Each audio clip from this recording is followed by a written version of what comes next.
시간 우리 함께 기도의 자리로 나아가겠습니다. 우리 시간 마음을 모아서 기도하실 때에 오늘의 이 예배와 찬양이 하나님의 기쁨이 되어지고 또 오늘의 이 예배와 찬양을 통해서 우리의 삶 다스려 주옵소서. 한 주간 지은 우리의 죄와 불순종과 연약함 용서해 주시고 또 이 한 주를 새롭게 살아갈 수 있는 새 힘과 능력 부어 주옵소서. 주시는 말씀 앞에 아멘으로 화답하는 성도 되게 하여 주옵소서. 우리 시간 함께 기도하며 우리 예배의 자리로 나아가겠습니다. 기도하겠습니다.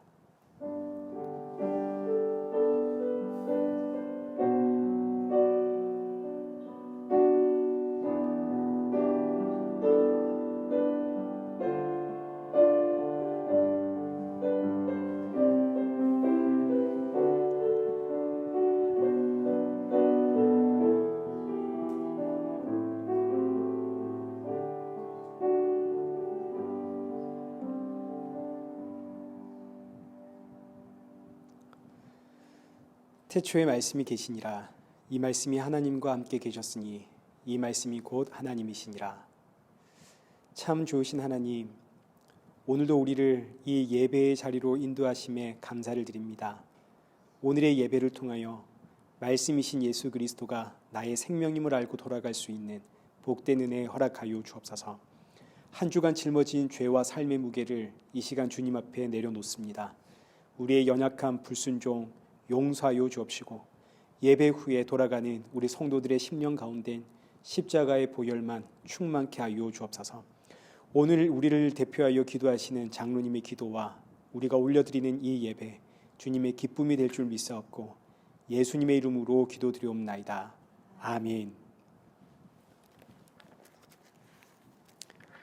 우리 함께 신앙 고백하시겠습니다. 전능하사 천지를 만드신 하나님 아버지를 내가 믿사오며 그 외아들 우리 주 예수 그리스도를 믿사오니 이는 성령으로 잉태하사 동정녀 마리아에게 나시고 본디오 빌라도에게 고난을 받으사 십자가에 못 박혀 죽으시고 장사한 지 사흘 만에 죽은 자 가운데서 다시 살아나시며 하늘에 오르사 전능하신 하나님 우편에 앉아 계시다가 저리로서 산자와 죽은 자를 심판하러 오시리라. 성령을 믿사오며 거룩한 공예와 성도가 서로 교통하는 것과 죄를 사하여 주시는 것과 몸이 다시 사는 것과 영원히 사는 것을 믿사옵나이다. 아멘. 우리 시간 교동문은 105번입니다. 여호와께 감사하라. 그는 선하시며 여호와께 감사하고 그의 이름을 불러 아뢰며 그들이 광야 사막길에서 방황하며 거주할 성읍을 찾지 못하고 이에 그들이 근심 중에 여호와께 부르짖으매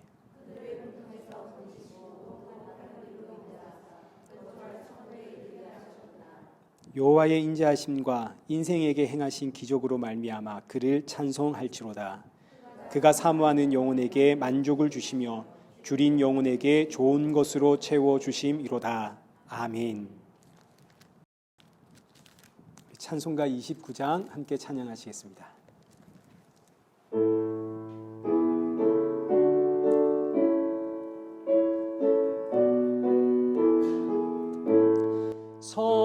성도여 다 함께 할렐루야 및 주 찬양하여라. 할렐루야 및 주 보좌 앞에서 택하신 은혜를 다 찬송하여라. 할렐루야 및 만문이 열어라. 할렐루야 및 온 하늘 울려라. 할렐루야 및 인도자 되시며 친구가 되신 주 그 사랑 그 할렐루야 아멘. 주 찬양하여라. 할렐루야 아멘. 찬양은 끝없다. 할렐루야 아멘. 거룩한 집에서 주은총 기리며 늘 찬송 부르자. 할렐루야 아멘. 우리 성경 봉독하시겠습니다.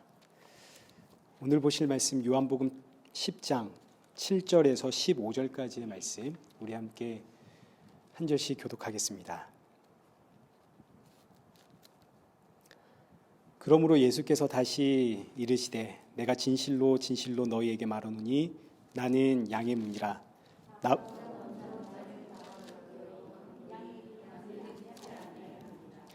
내가 문이니 누구든지 나로 말미암아 들어가면 구원을 받고 또는 들어가며 나오며 꼴을 얻으리라.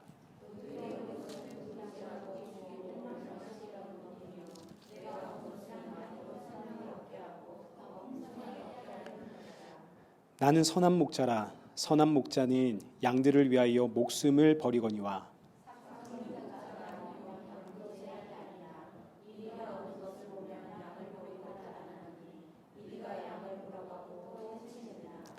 달아나는 것은 그가 삭군인 까닭에 양을 돌보지 아니함이라.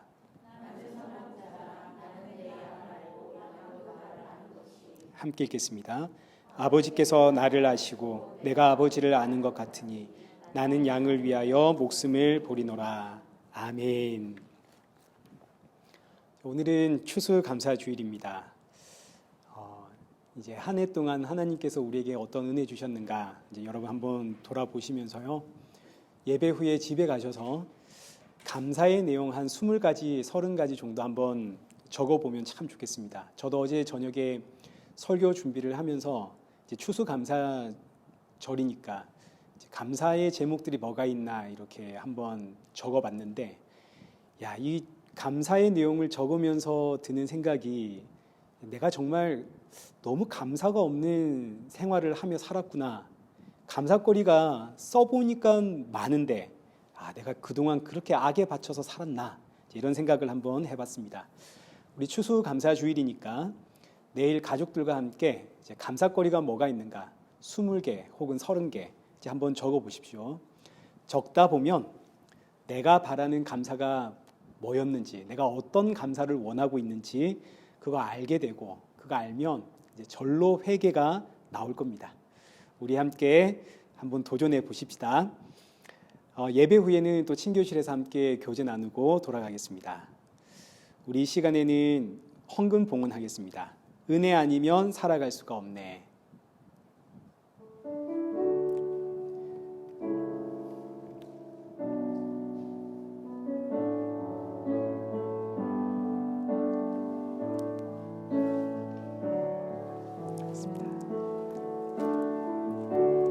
은혜 아니면 살아갈 수가 없네. 호흡마저도 다 주의 것이니 세상 평안과 위로 내게 없어도 예수, 오직 예수뿐이네. 크신 계획 다 볼 수도 없고 작은 고난에 지쳐도 주께 묶인 나의 모든 삶 버티고 견디게 하시네. 은혜 아니면 살아갈 수가 없네. 나의 모든 것 다 주께 맡기니 참된 평안과 위로 내게 주신 주 예수, 오직 예수뿐이네. 기도하겠습니다. 살아계신 하나님 아버지, 감사합니다. 오늘 이 예배의 자리에 또 빈손으로 나오지 않게 하심 감사합니다. 비록 우리가 주님 앞에 올려드리는 것 작은 예물이지만, 그러나 이 예물을 준비할 때마다 날 위해 십자가에 죽으신 예수 그리스도 기억하게 하시고, 돌아가는 성도들의 마음속에는 예수님과 십자가만이 충만케 하여 주옵소서. 오늘도 주시는 말씀을 통해 우리의 모습 다시 한번 돌아보고 점검하며 그 말씀 앞에 아멘으로 화답하는 성도 되게 하여 주옵소서. 예수님의 이름으로 기도드리옵나이다. 아멘. 자, 오늘 본문은 요한복음 10장 7절에서 15절까지의 말씀입니다. 선한 목자와 삭군이라는 제목으로 오늘 본문의 말씀을 우리 함께 살펴보도록 하겠습니다. 먼저 이 선한 목자의 비유는 지난주에도 살펴보았듯이 태어날 때부터 맹인된 자가 예수님을 통해서 눈을 뜨니까 놀랍게도 유대 사회는 이 맹인을 출교시켰습니다. 그 이유는 여기 요한복음 9장 22절에 기록된 것처럼 누구든지 예수를 그리스도로 시인하는 자는 유대 사회가 출교하기로 결의를 했기 때문입니다. 그런데 그럼에도 불구하고 바리새인 중에는 예수님을 쫓아 나온 사람들이 있었습니다. 이들은 정말 대단한 각오와 결단은 한 거죠. 그러나 예수님은 이 바리새인들에게 뭐라고 하시냐면, 사람의 각오와 결단으로 나를 따라 나오는 것은 할 수 있지만, 그러나 나를 믿는 것은 사람의 각오나 결단이나 의지의 문제가 아니라 오직 하나님께서 주시는 그 창조의 능력으로 다시 태어나야만 나를 믿을 수 있다. 이 이야기를 이제 양과 목자의 비유를 통해서 알려주십니다. 우리 먼저 고린도후서 4장 6절을 한번 보십시오. 어두운 데 빛이 빛이라 말씀하셨던 그 하나님께서 예수 그리스도의 얼굴에 있는 하나님의 영광을 아는 빛을 우리 마음에 비추셨느니라. 어두운 데 빛이 있으라 말씀하신 하나님, 창조의 하나님이죠. 그 창조의 하나님이 창조의 능력으로 예수 그리스도 안에 있는 하나님의 영광을 아는 빛을 우리 마음에 비추셨다. 그러니까 하나님께서 하나님을 알도록 우리를 다시 재창조해 주셔야만 예수 그리스도가 하나님이라는 사실을 알고 믿을 수 있다, 이런 뜻입니다. 믿음은 사람의 결단과 각오와 의지의 이야기가 아니다, 이거죠. 사람의 결단과 각오와 의지로 얼마든지 예수님 따라 나올 수 있습니다. 결단과 의지로 경건의 생활 얼마든지 훈련할 수 있고, 얼마든지 교회 나와서 기도할 수도 있고 찬양할 수도 있고 예배할 수도 있습니다. 그러나 믿음은 결단과 각오와 의지의 문제가 아니라 창조의 영역입니다. 천지를 창조하듯 하나님이 나를 다시 창조해 주셔야만, 그래야만 예수 그리스도의 얼굴에 하나님의 영광이 있음을 알게 되는 겁니다. 우리는 모두 죄와 사망의 권세 아래 태어난 본질상 진노의 자녀입니다. 그래서 여기 고린도후서 4장 3절과 4절 한번 보십시오. 만일 우리의 복음이 가리었으면 망하는 자들에게 가리어진 것이라. 그 중에 이 세상의 신이 믿지 아니하는 자들의 마음을 혼미하게 하여 그리스도의 영광의 복음의 광채가 비치지 못하게 함이니 그리스도는 하나님의 형상이니라. 복음은 망하는 자들에게 가려져 있습니다. 근데 그 망하는 자들이 저와 여러분이었죠. 우리가 본질상 진노의 자녀로 태어났습니다. 그래서 우리 귀에 복음이 들리지 않습니다. 여기 5절의 말씀처럼 이 세상의 신은 성공과 부귀 영화와 권력과 명예를 한 손에 틀어쥐고 있는, 세상 눈에 보이는 모든 것을 쥐고 있는 신이 이 세상 신입니다. 이 세상 신이 우리의 마음을 혼미하게 하여 그리스도 예수 안에 영광의 복음의 광채가 있는데, 이게 하나님의 영광이 그리스도 예수 안에 있는데 이걸 보질 못하게 하고, 마치 하나님의 영광이 이꼴 세상의 영광인 것처럼 만들어버립니다.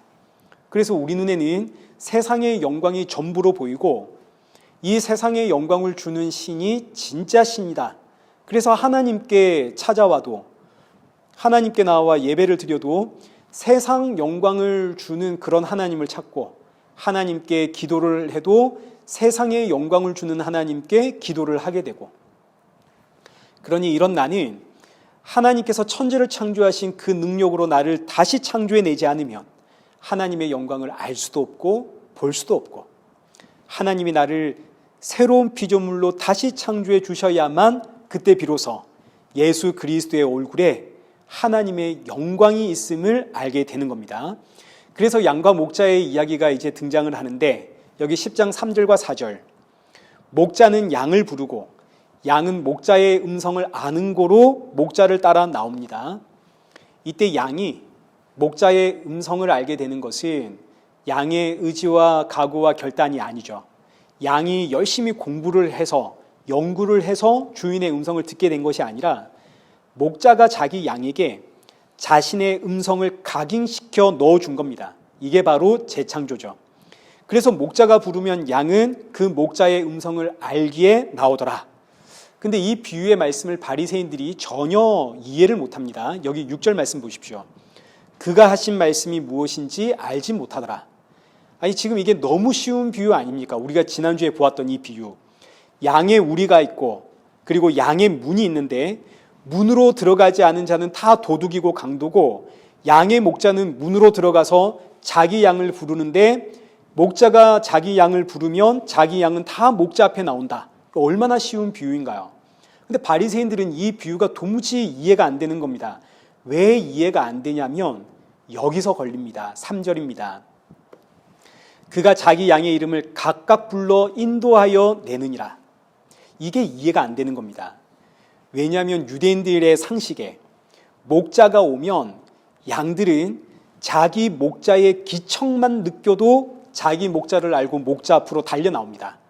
목자가 굳이 이름을 부르지 않아도 목자의 음성을 들으면 양은 그 목자 앞에 모이게 되는데, 여기 3절의 말씀을 보니까 목자가 양의 이름을 각각 불러내야 그 한 마리씩 한 마리씩 이 목자에게 나온다. 이게 이해가 안 되는 거죠. 양은 목자의 음성을 아는데 왜 굳이 목자가 양의 이름을 각각 불러낸단 말인가? 그렇다면 목자가 양의 이름을 부르기 전까지는 양은 목자의 음성에 반응을 할 수 없다, 이런 의미가 되는데, 이건 상식적이지 않으니까 이게 이해가 안 되고, 또 하나, 이름을 불러주지 않으면 이 양들은 지금 다 똑같은 무리 안에 속해 있는데 목자가 이름 불러주지 않으면 같은 무리 안에 속해 있지만 목자의 양이 아니다. 이러니까 이 말씀이 도무지 이해가 안 되는 겁니다. 왜냐하면 이 비유가 하나님과 이스라엘의 관계라는 걸 지금 듣고 있는 모든 사람들이 이해를 했거든요. 하나님과 이스라엘의 관계, 이스라엘이라는 공동체와 목자이신 하나님. 근데 하나님이 왜 이스라엘 전체를 불러내지 않고 그 중에 몇몇의 이름만 따로 불러내는가? 또 하나님께서 이름을 부를 때에 이름이 불리지 않은 자들은 왜 하나님의 음성에 반응을 할 수가 없는가? 도무지 이해가 안 되는 겁니다. 유대인들은 태어날 때부터 우리는 하나님의 백성이라고 태어났다, 이렇게 믿는 사람들이죠. 선민사상입니다. 그런데 목자이신 하나님이 우리가 전부 하나님의 백성인데 이 중에서 이름을 부르는 자만 하나님께로 나온다 그러니까 이건 도무지 이해가 안 되는 거죠.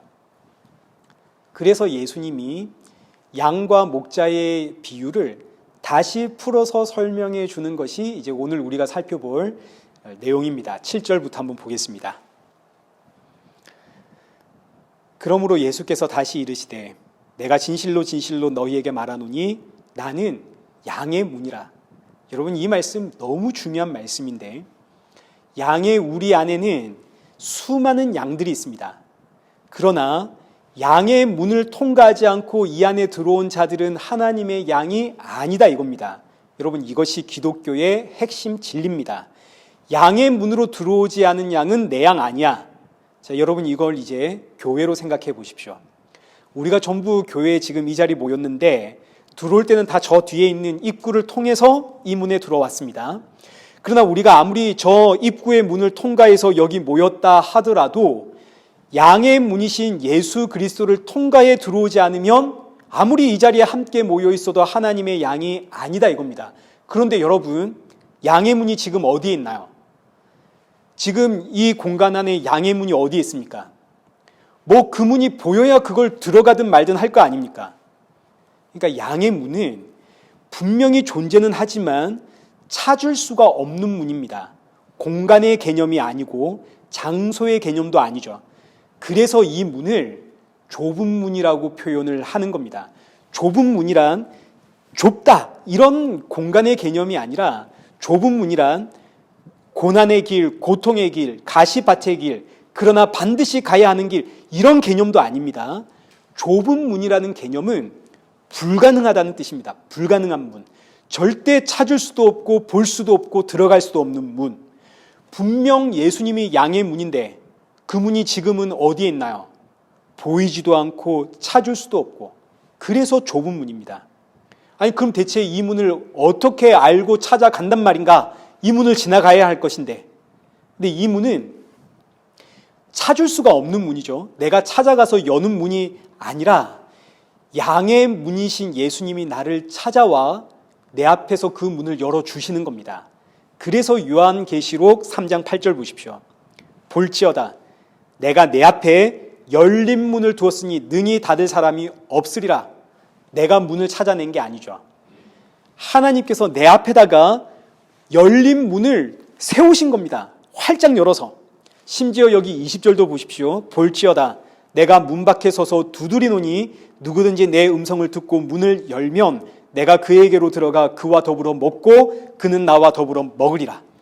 양의 문이신 예수님이 내 앞에다가 문을 세워놓고는 문을 두드리시는 겁니다. 여러분 나를 찾아와 문을 두드리심. 이 문이 천국 문입니다.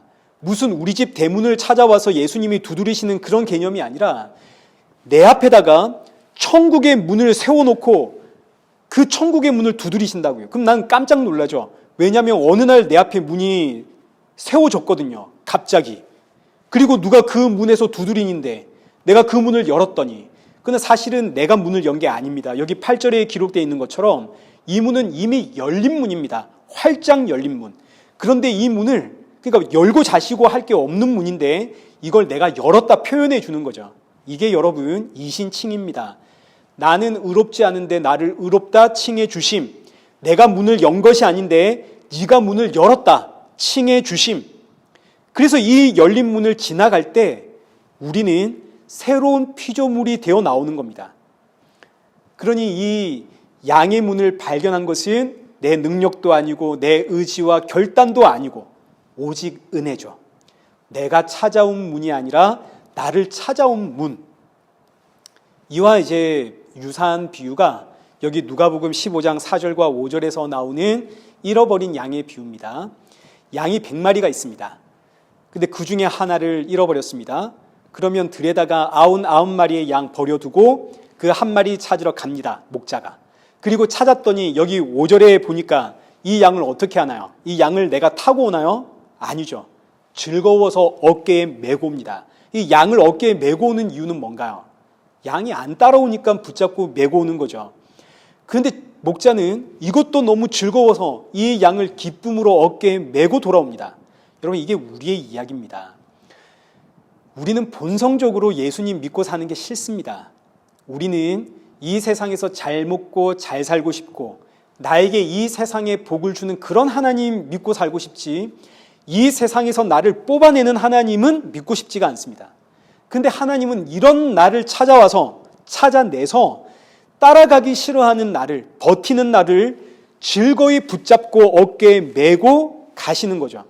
우리가 지금 전부 하나님이신 예수님의 어깨에 메어서 이 예배 자리에 와 앉아 있는 겁니다. 이게 바로 무조건적인 은혜이고 무조건적인 사랑이고 그런데 이 방법 말고 다른 방법으로 이 자리에 와 있으면 그 양은 내 양이 아니다.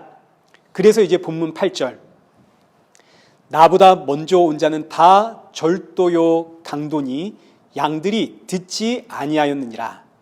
예수님보다 먼저 온 자, 양의 문을 통과하지 않고 이 자리에 들어온 자들은 전부 도둑이고 강도라는 이야기죠. 자, 그러니 보십시오.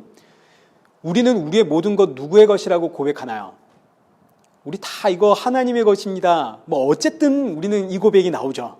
왜냐하면 우리는 다 양의 문을 통과해 나왔거든요. 새로운 피조물이 되었기 때문에 나의 주인이 누군지를 우리는 그냥 본능적으로 압니다. 물론 아까워서 달라 그러면 못 드리겠지만 이게 우리는 본능적으로 그래도 이 모든 게 하나님의 것입니다. 이걸 안다고요. 양의 문은 지난주에도 말씀드렸지만 6월절에 어린 양의 피를 바른 그 문입니다. 이 문은 십자가를 상징하죠. 이 십자가의 문, 양의 문, 예수 그리스도의 피가 발린 문을 통과해 지나가면 그곳은 천국입니다. 근데 여러분, 천국은 곧 예수님입니다. 예수님이 계신 곳이 천국이죠. 그러니까 양의 문을 지나 새로운 피조물이 된 성도는 예수님이 보입니다. 세상만 바라보던 내 눈이 이제는 하나님의 영광의 광채가 되시는 예수 그리스도를 바라보는, 그럼 성도는 어떻게 양의 문을 지나가게 되었는가?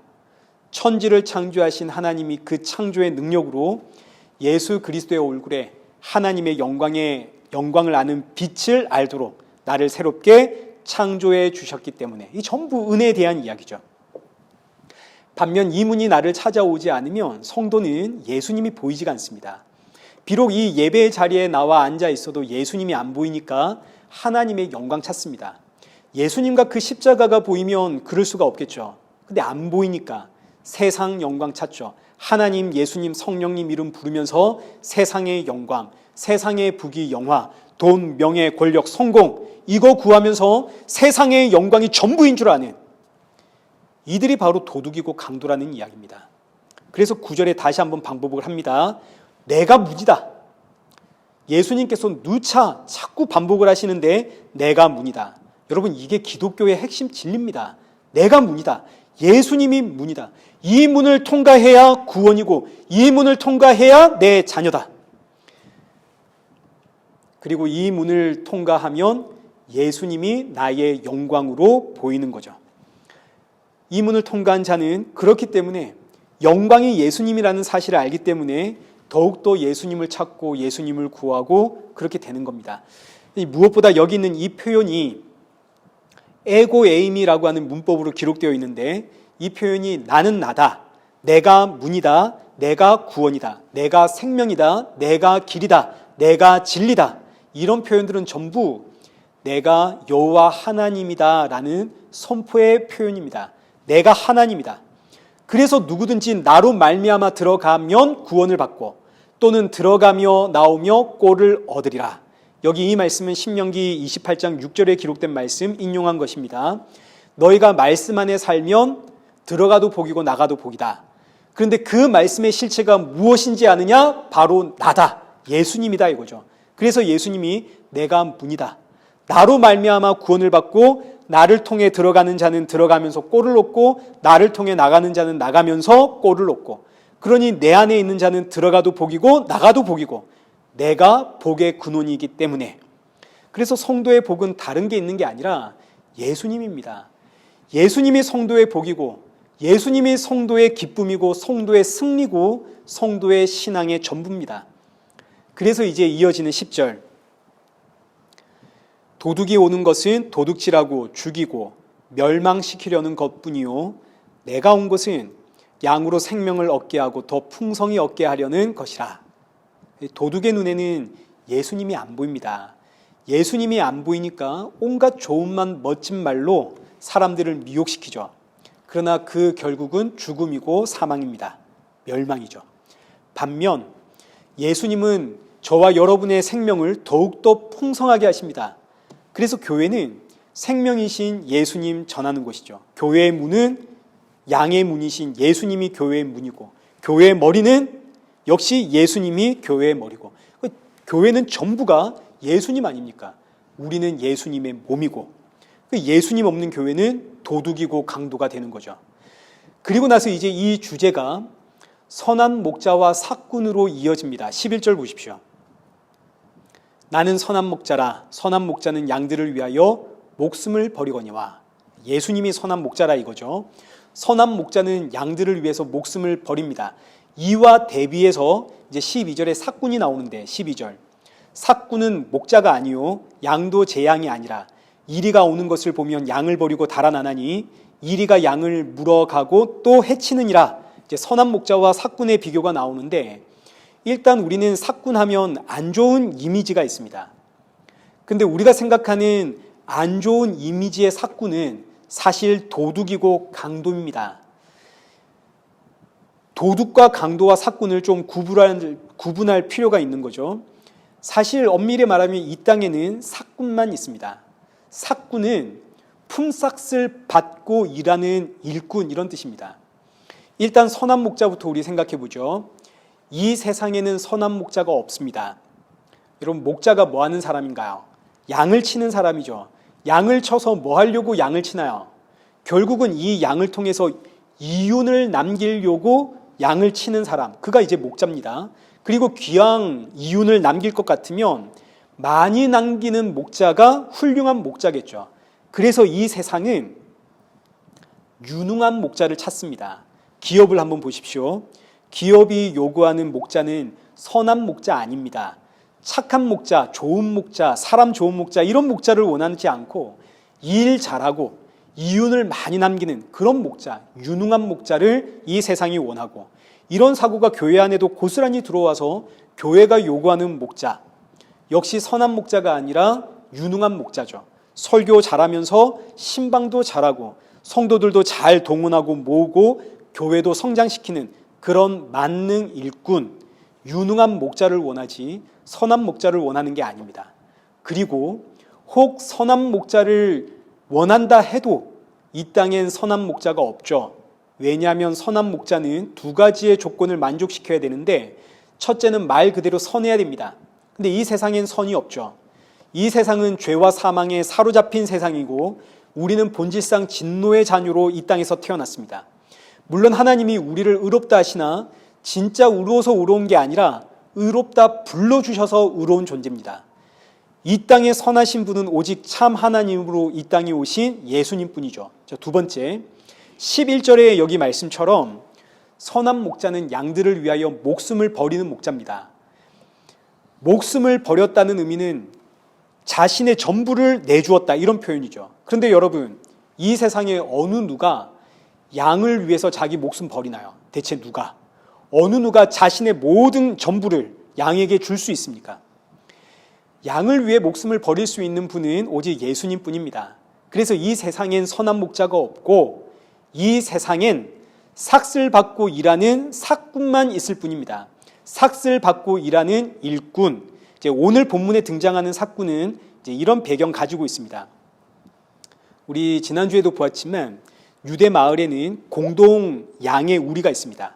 양을 가지고 있는 가정은 이제 매달 회비를 모아서 이 양의 우리를 관리해 줄 목자를 고용하는데, 이 목자가 바로 사꾼입니다. 주인으로부터 삭슬 받아서 일하는 일꾼, 사꾼. 이때 이 일꾼, 사꾼은 밤새, 낮에는 각자 주인이 와서 자기 양 불러 나가니까 이 사꾼은 밤에만 지키는 겁니다. 밤새 이 우리 속에 있는 양을 돌보야 하는 책임이 이 사꾼에게 있지만, 삭슬 받았으니까. 그러나 그렇다고 해서 이 양들을 위해서 자신의 생명을 버려야 될 그런 의무는 없죠. 사람의 생명과 양의 생명이 비교가 됩니까? 그래서 밤에 도둑떼가 갑자기 쳐들어왔다든지 사나운 이리떼나 짐승이 때로 몰려왔다든지 이러면 사꾼은 도망가도록 되어 있습니다. 이게 이제 계약 조건입니다.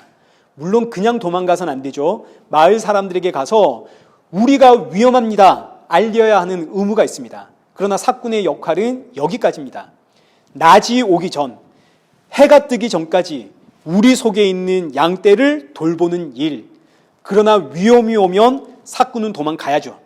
그러나 도망갔다고 해서 이런 사꾼하고 손가락질하면 안 되는 겁니다. 사꾼은 생명을 버리라고 계약된 존재가 아니거든요. 사꾼에게 책임 물을 수 없습니다. 사꾼에게 책임을 물으면 이제 누가 사꾼을 할 겁니까? 사꾼이 밤새 양을 돌보다가 위험이 오면 마을 사람들에게 그 위험을 알리는 것으로 이 일꾼은 그 역할 다 한 겁니다. 오히려 양을 위해서 목숨을 버리는 사꾼이 있다면 그게 이상한 사람인 거죠. 어떻게 양을 위해서 목숨을 버린단 말입니까? 흔히 교회에서 이제 목자를 이야기하면 목사를 생각할 때가 많습니다. 그러나 목사는 여러분하고 똑같은 죄인입니다. 선하지가 않습니다. 그래서 목사는 선한 목자가 아니라 삭군입니다. 주인으로부터 삭을 받아 일하는 일꾼. 근데 이 삭은 누가 주나요? 주인이 주죠. 그럼 이 양떼의 주인은 누군가요? 선한 목자이신 예수님 아닙니까? 그러니까 예수님이 목사라는 일꾼에게 은혜라고 하는 삭을 주고 자기 양들을 맡기신 겁니다. 그러니 이 목사라는 삭군이 해야 할 일은 밤새 낮이 오기 전까지, 해가 뜨기 전까지 밤새 이 양들을 돌보며 이 양들에게 난 너희의 목자가 아니야. 그러나 너희에게는 진짜 선한 목자가 계시지. 너희를 위해 목숨을 버리신 목자. 야, 너희는 정말 복이 많은 양이야. 밤새 이걸 증거하는 것이 목사라고 하는 삭군이 해야 하는 일입니다. 여기 사도행전 20장 28절입니다. 여러분은 자기를 위하여 또는 온 양떼를 위하여 삼가라. 성령이 그들 가운데 여러분을 감독자로 삼고 하나님이 자기 피로 사신 교회를 돌보게 하셨느니라. 이게 목사에게 주신 사명입니다. 목사는 자신과 양떼를 위하여 감독하는 자입니다. 하나님이 자기 피로 사신 교회를 감독하는 자. 이때 뭘 감독해야 되나요? 예수님의 피로 사신 교회가, 예수님께서 그 피로 사신 이 양떼가 예수님의 곁을 떠나지 못하도록 감독을 하는 겁니다. 밤새 자꾸 울타리로 벗어나가려고 하는 저 양, 작은 구멍을 삐집고 빠져나가려고 하는 저 양들을 다 불러내서 거기가 아니다, 이리로 와라, 거기 가면 안 돼. 예수님이 유일한 문이야. 선한 목자이신 예수님이 이제 곧 오셔. 잠시만 기다려. 밤새 해가 뜰 때까지 이 양들에게 선한 목자를 가르치며 감독하는, 그래서 양들로 하여금 참된 목자, 선한 목자이신 예수님 기다리게 하는, 이렇게 감독하는 게 목사가 하는 일입니다. 그러니까 목사의 본질은 삭군이죠. 삭을 받고 일하는. 그러니 목사는 양떼를 위해서 목숨 버릴 수가 없습니다. 전 여러분을 위해서 목숨 버릴 수가 없습니다. 왜냐하면 저 역시 여러분과 똑같은 한 마리의 양이거든요. 똑같이 연약한 양입니다. 이리와 싸울 수 있는 그런 인생이 아닙니다. 그래서 밤에 사나운 이리떼가 쳐들어오면 목숨을 걸고 여러분을 위해서 지키고 싸우는 그런 인생이 아니라, 여러분들을 모아서 여러분 지금 당황하지 마십시오. 우리를 위해 목숨을 버리신 참된 목자 예수님이 지금 곧 오십니다. 예수님 바라보십시오. 이걸 외치는 것이지 제가 대신 가서 죽어줄 수는 없죠. 저 역시 한 마리 양이니까요. 마찬가지입니다.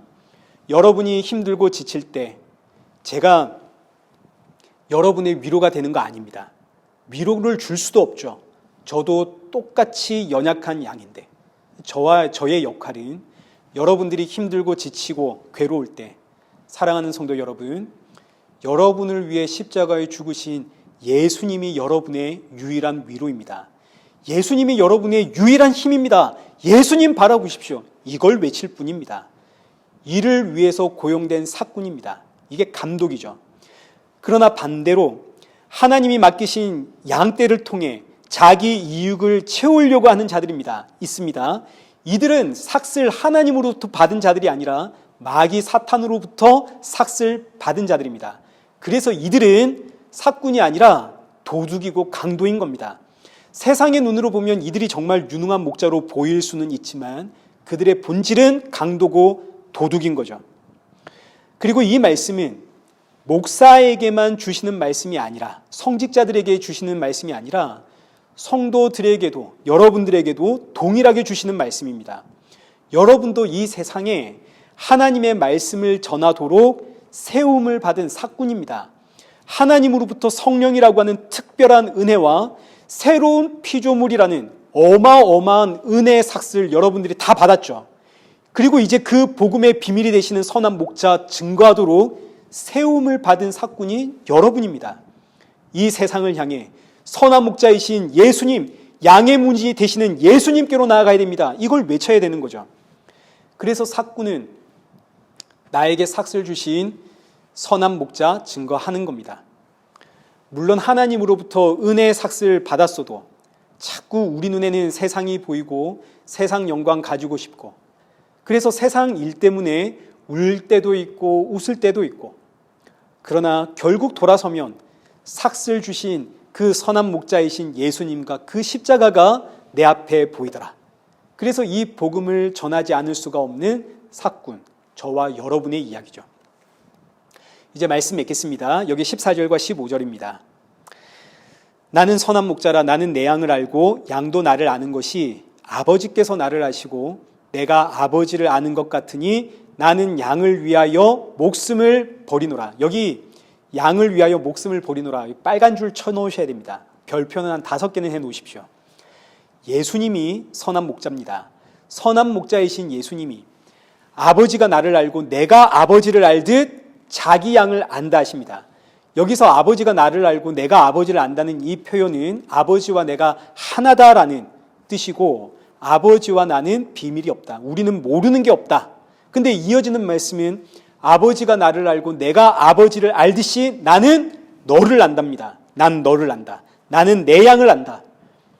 나도 나를 모르는데, 우리의 감정, 우리의 마음, 우리 하루에 수없이 바뀌죠. 나도 지금 나를 모르는데 예수님은 나를 정확하게 안다 하십니다. 나를 완벽하게 이해하시고 나를 완벽하게 아시고, 그래서 뭐 하신다고요? 그래서 자기 목숨을 버리시는 겁니다. 이 말씀이 얼마나 귀하고 귀한 은혜의 말씀인지 여러분 정말로 이 한 주는 이 말씀을 내내 깊이 말씀을 묵상하십시오. 오늘 예배 마치고 집으로 돌아가는 내내 이 말씀을 되새겨 보십시오. 내가 너를 알기에 내 목숨을 버리노라. 얼마나 위로가 되고 힘이 되는 말씀인지 모릅니다. 내가 너를 알기에 내 목숨을 버린다. 예수님이 나를 아시기 때문에, 내가 어떤 존재고 내가 어떤 인생이고 내가 어떤 생각과 가치와 판단으로 이 세상을 살아가고 있는지 예수님이 너무너무 잘 아시기 때문에 내가 너를 살리려 내 목숨을 버리노라. 그래서 성도는 좌절할 일이 없습니다. 절망하지도 않습니다. 나는 지금 여전히 이 모양입니다. 내가 예수님 믿기 전이나 예수님 믿은 후나 딱히 바뀐 게 없고, 그렇게 경건의 훈련을 했어도 내 안에서 터져 나오는 악한 마음이 변한 게 없습니다. 똑같습니다. 얼마나 악한지. 그런데 예수님은 이런 나를 아시고 십자가에 죽으셨습니다. 그리고 양의 문이 되어 나를 찾아오셨죠. 그리고 나에게 너 이제 바뀌어, 이렇게 살지 말고 이제 이런 인생을 살아, 그런 이야기를 하지 않습니다. 여전히 우리에게 하시는 말씀이 알지, 내가 너를 아니까 내 목숨 버렸지 않니. 주님 오시는 그날까지 우리에게 날마다 이 말씀 하시는 겁니다. 여러분, 이게 얼마나 놀랍고 귀한 은혜인지. 예수님은 우리에게 어떤 멍해를 주시는 분이 아닙니다. 너 이제 구원받았고 새로운 피조물 되었으니까 너 이렇게 살아야지, 왜 너 이렇게 못 사니, 내가 너 때문에 목숨을 버렸는데, 그러시는 분이 아닙니다. 끊임없이 내가 여전히 이렇게 살고 있어도 나를 찾아와 내가 너를 알기에 그래서 죽었지 않니. 비록 세상의 일로 힘이 들고 근심과 걱정과 염려는 끝이 없고 세상에서의 부귀영화를 탐하고 난 여전히 이렇게 세상 바라보고 있는 인생이지만, 선한 목자이신 예수님은 나를 아시기 때문에 십자가에 죽으시고 양의 문이 되어 나를 찾아와 오늘도 활짝 열린 문, 천국 문을 내 앞에 세워놓고 그 문을 활짝 열어놓고 이 문을 두드리면서 나를 부르시는데, 난 너를 떠난 적이 없다. 그래서 내가 죽었지 않니. 이게 은혜입니다. 이 은혜라고 하는 삭슬 날마다 나에게 부어주시는 거죠. 이 사실이 오늘 저와 여러분에게 위로가 되고 힘이 되고 감사가 되고, 또 이 귀한 생명의 삭슬 날마다 받고 있기 때문에 선한 목자이신 예수님 더욱 힘써 증거하는 그런 복된 저와 여러분 되시길 축원합니다. 우리 함께 찬양하겠습니다. 주의 손에 나의 손을 포개요.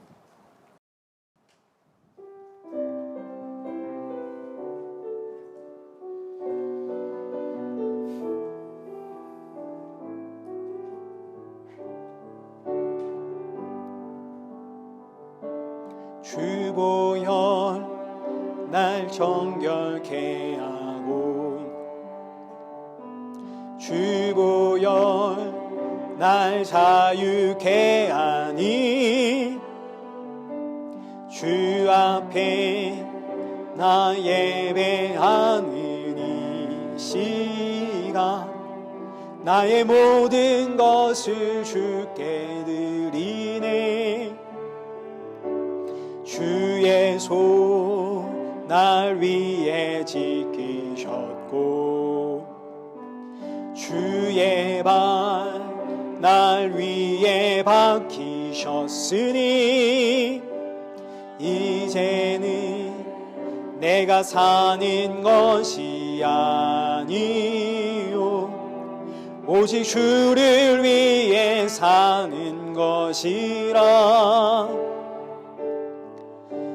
주의 손에 나의 손을 포개고 또 주의 발에 나의 발을 포개어 주와 함께 죽고 또 주와 함께 살리라. 영원토록 주 위에 살리라. 주의 손에 나의 손을 포개고 또 주의 발에 나의 발을 포개어 주와 함께 죽고 또 주와 함께 살리라. 영원토록 주 위에 살리라. 주 위에 살리라. 우리 시간 함께 기도하겠습니다. 우리 시간 기도하실 때 양의 문이 되시고 선한 목자 되신 예수님이 나를 찾아오셨습니다. 나는 이 모양이지만 이런 내 모습에 예수님은 한 번도 실망하지 않으시고 오히려 이런 나를 알기에 목숨을 버리셨다 말씀하십니다. 그리고 날마다 나를 찾아와 천국 문을 내 앞에 활짝 여십니다. 이 문은 그때부터 지금까지 닫힌 적이 없고 앞으로도 닫히지 않습니다. 얼마나 놀랍고 복된 은혜입니까? 이 시간 이 귀한 은혜를 우리 함께 깊이 묵상하며 감사의 기도 올려드리겠습니다.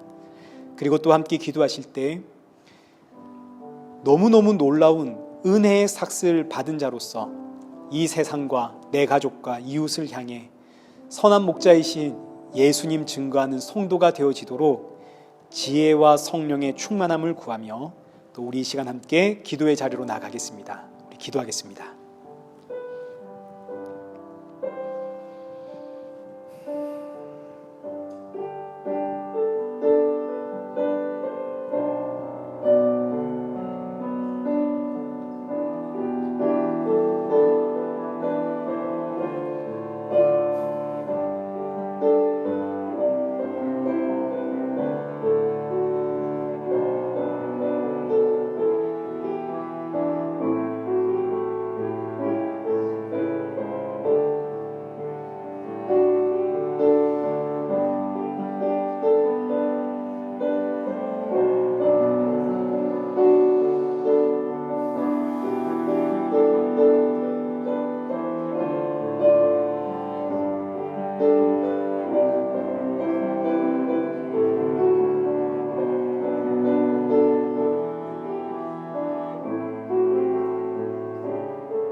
살아계신 하나님 아버지, 우린 너무나 연약합니다. 세상의 유혹 앞에 날마다 넘어지고 세상 영광이 부러워 때로는 울고 때로는 웃는 그런 인생입니다.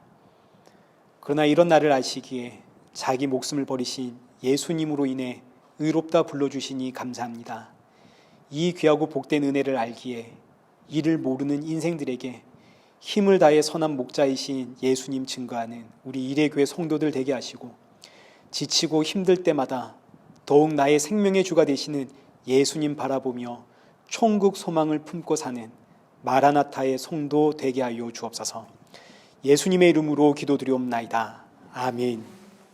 이제는 우리 주 예수 그리스도의 은혜와 성부 하나님의 크신 사랑과 성령 하나님의 위로교통 충만하심이 선한 목자이신 예수님 안에서 날마다 위로와 힘과 평안을 얻고 천국 소망 품으며 예수님의 증인으로 살아가는 우리 일의 교회와 성도들과 온 세계 교회 머리머리 위에 이제로부터 영원토록 함께 있을지어다. 아멘.